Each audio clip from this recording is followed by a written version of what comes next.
السلام علیکم پیارے بچوں، تو آج کی اس ویڈیو میں ہم آپ کے لیے جنات کے بارے میں معلومات لائے ہیں۔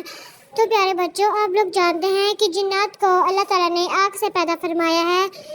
جنات کو انسانوں سے پہلے زمین پر بھیجا گیا ہے۔ جنات بھی ایمان لانے والے اور کفر کرنے والے ہوتے ہیں۔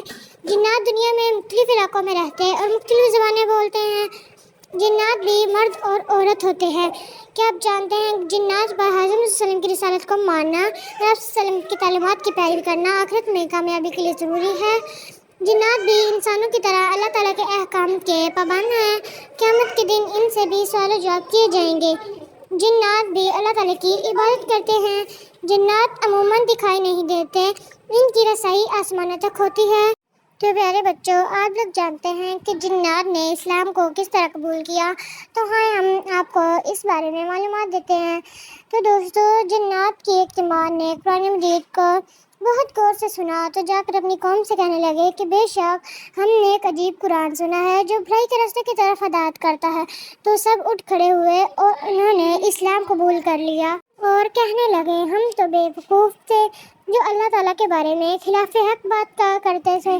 تو دوستو، جس طرح انسانوں کے قیامت کے دن اعمال لیے جائیں گے، اسی طرح جنات بھی اپنے اعمال کے جواب دہ ہوں گے قیامت کے دن۔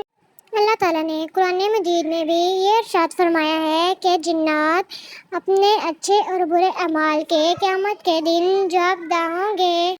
تو پیارے بچوں، ہمیں اس کہانی سے یہ سبق ملتا ہے کہ ہمیں سب کے ساتھ اچھا رویہ رکھتے ہوئے نیک اعمال کرنے چاہیے تاکہ ہم قیامت کے دن سرخرو ہو سکیں۔ ہم سب کو 5 وقت کی نماز ادا کرنی چاہیے، برے کاموں سے بچنا چاہیے، نیک کام کرنے چاہیے، سب کی مدد کرنی چاہیے۔ ہمیں اپنے پیارے نبی حضرت محمد صلی اللہ علیہ وآلہ وسلم کے بتائے ہوئے راستے پر چلنا چاہیے اور ان کی تعلیمات کی پیروی کرنی چاہیے تاکہ ہم نیک امت مسلمہ کہلائیں۔ ہمیں کسی کے بارے میں کوئی گمان نہیں کرنا چاہیے اور بھلائی اور نیکی کا راستہ اختیار کرنا چاہیے۔ تو یہیں پر ہم اپنی ویڈیو کا اینڈ کرتے ہیں۔ اللہ حافظ پیارے بچوں۔